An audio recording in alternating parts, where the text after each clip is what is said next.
In Tokyo, the sun rises early, anywhere between 5 and 7 a.m., depending on the season, of course. But even the sun has someone beating it to the punch. Japan's new Prime Minister, Sanae Takaichi. Last week, while most of Tokyo was deep asleep, Prime Minister Takaichi summoned her aides to the office. The time was 3 a.m. 3 in the morning.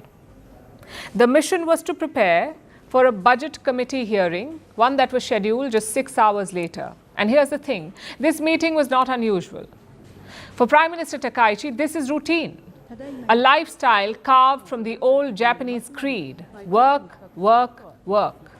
The Prime Minister says she sleeps for just 2 hours, 4 if she is lucky. And now the headlines. 2 hours a night, Japan PM sleep schedule prompts concern about work-life balance. That is from theguardian.com.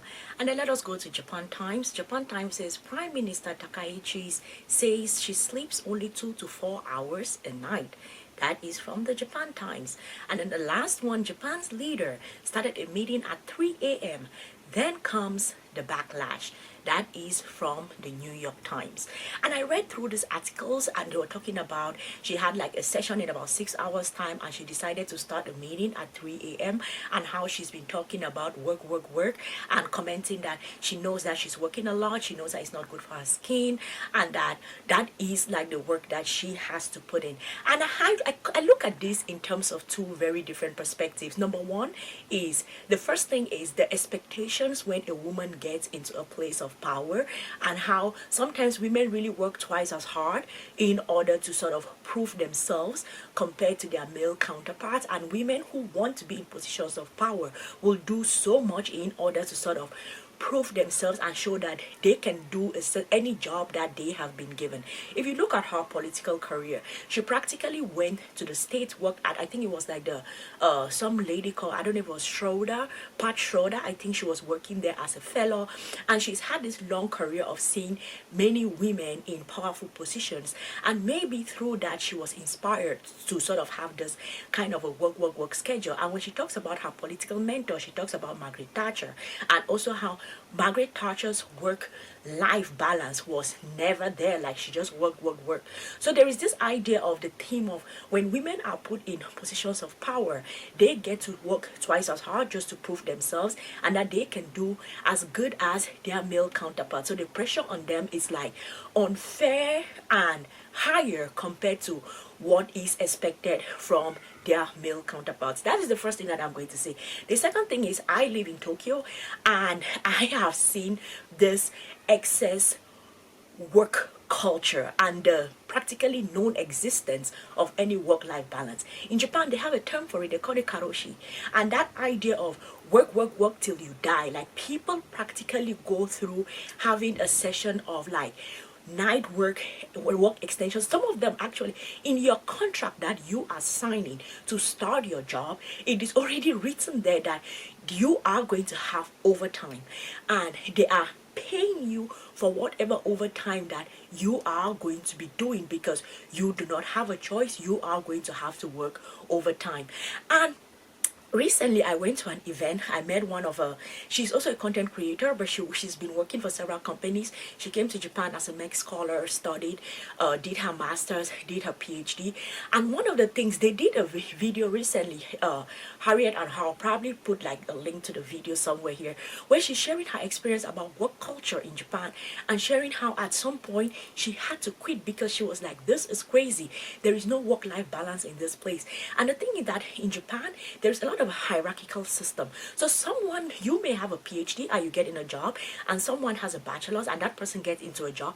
As long as that person started that job before you, that person is considered your senior. That person is your senpai, and whatever thing that person says, that goes. So you find yourself in a situation with people who are less qualified than you, way younger than you, giving you instructions about what you should do, but there is nothing you can do about it because those people they started their work in that particular setting earlier than you. So because of that, you're taking instructions from them, you're taking instructions from your immediate bosses. And this also goes back to a story that I'm going to share with you all about the time that I was doing my PhD. I came to Japan to study. I did my research here, I did my master's, and then I did my PhD. Throughout the period that I was doing my PhD, of course, so many of us were in school, so many of us had several classmates, and one of the things that I noticed here was the work-life balance or the work-life imbalance, and how the professors help to sort of maintain that status quo. And it is you and your luck based off of the professor that you get. The power balance between you and your professor is so high that normally when you come under the MEC scholarship, right, the Japanese government states that you have to do like either 6 months or 1 year language study, and then you start your program. But your professor has the power to say, no language study for you. Get straight into the program. We have work to do. You came here to do the work, so we are getting straight to the work. I know so many people that came and their professor said no language study, and they went directly and either started their master's programs or started their PhD programs. That happens a lot. And we joke around and say that in Japan, if you're in a university, there is God and then there is your professor. Or in some cases, there is your professor and there is God. And whatever your professor says, it goes. You have to follow whatever your professor says. And so we are going through the PhD program, studying, doing everything that PhDs do. Hard. We described as a journey of lows and more lows. There is never a high when you are doing your PhD. So we're going through the program, trying to figure out how are we going to write our papers, how are we going to get out of here, how soon are we going to get out of here, right? And one of our classmates decides to get married. So she met someone, she liked the person, their relationship was going good, and she decided to get married. And her professor got pissed off when he heard that she had gotten married. Why? Because to him, she does not value the work ethic that is required for a PhD. So that is why she's choosing to go get married. And she's like, duh, like I can get married, I can have a private life as well as I can do a PhD. And he was like, well, that shows that you're not committed to the study. This is a program that you have to do for 10 years minimum, and you have to study very hard, and you have to dedicate your life to the study. And we're just like, yeah, you can do that as well as you can get married. But there was the idea that you could not do both. You actually had to choose one. And there was the professor that was there to make sure and remind you. And just as I said already, there is your professor, and then maybe there is God down here. So if your professor already starts having these hesitations about you not being committed to the program, going around to sort of have a private life, the chances that they are going to be committed to help you throughout your PhD journey is very low. So that was like the beginning of all of their issues. From there, it was like, she writes a paper, it's not good enough. Oh, she does a seminar presentation, it's not good enough. Whatever it is that she does, it was never good enough, because for him, from his perspective, you are not committed to the program, deciding to get married or deciding to have a family life. And I faced not necessarily a similar thing, but it was just that idea of whatever your professor says, it goes. And if your professor is a workaholic who thinks that you have to be in the lab all night, you have to be in the lab all night. Even if that is not how you grew up, even if that is not how you believe work should be, even if you believe there should be work-life balance, that does not count at all. That is why when I read this news and they said she was having a meeting at 3 a.m., I was like, I am not surprised at all. I'm sure all of those 8 were dressed, ready to go and stand there and just be like, hi, and then the copy, and then the copy. That is the reason why there is no work-life balance in this country. That is the reason why people kill themselves, because you cannot even express how it is that you are feeling. And I feel so sorry for Japanese people, because that is the society.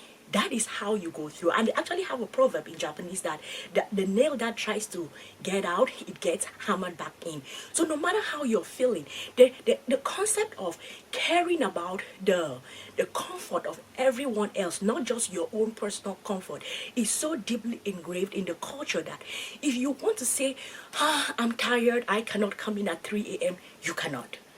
You cannot, because you are caring about the entire, like how everyone else feels, and you don't want to cause anybody trouble, so you will just go with the flow. With foreigners, some of them are like, I don't like it, and then they have other options, right? For example, going back to my friend who was studying in my university, she was like, you know what, I quit.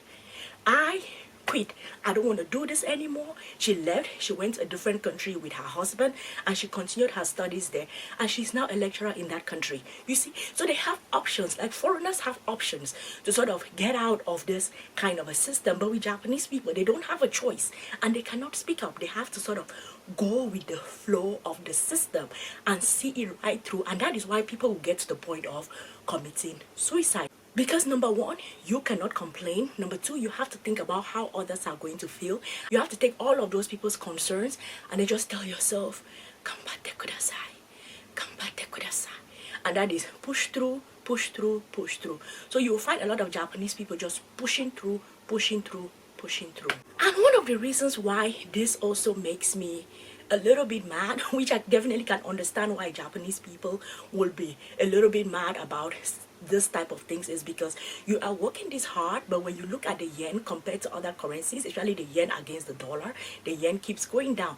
Let's say you work this hard, and then you have like a 2-week vacation, and you want to go to some country, and you take your 500,000 yen that you have saved, you go to the US, it reduces by almost like a quarter. You lose about a quarter of it because of how low the yen is, and prices of things just keep going up. So there is that idea of you're working so hard, working so hard, working so hard, you're sort of near death working hard, and then you're looking at what you are getting.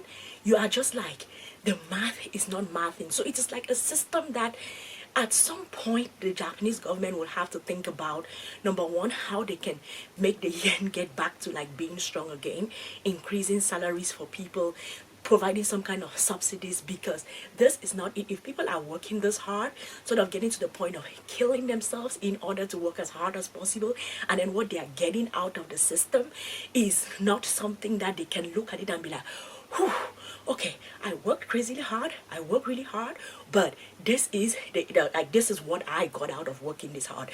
That is when people really get extremely disappointed in the system. That is when people start going right-winging, and when those things happen, Japan has been going right-wing recently, right? You have like the coming of this Sanseito people, and that you now start having people now pointing fingers at who can we scapegoat in this system where we are working this hard, killing ourselves to work this hard, and we are not getting the return on that investment. What starts happening is people who are populists are able to tap into that anger, and then what happens is they start scapegoating.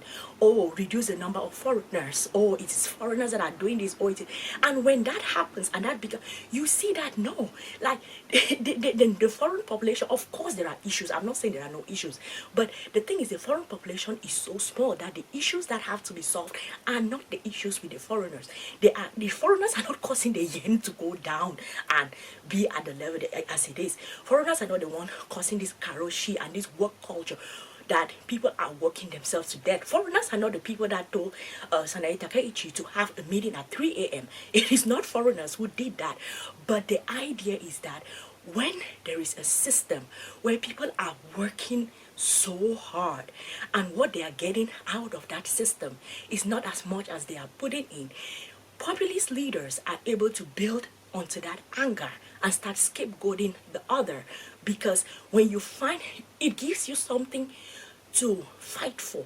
And when it gives, even if today, even if they take all foreigners outside of Japan, the yen is still going to be low.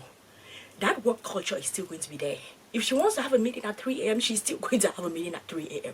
So it is not the issue of foreigners. So I think the government really has to work hard to make sure that the society works for everybody, for Japanese people, because the aging population is increasing, the young population is reducing, and when you have that inverted when you have that in the population graph, right, when you have that inverted triangle where the huge population is the aging population, like in terms of ages, then when you look at the birth rate is extremely low, that is a society that has to rethink the way it works and its sort of contract with the people to make sure that it's sustainable. So that is my 2 cents about the issue as a foreigner living in Tokyo. If you found this helpful, do want to like the video, subscribe to the channel. I am going to see you all in the next one.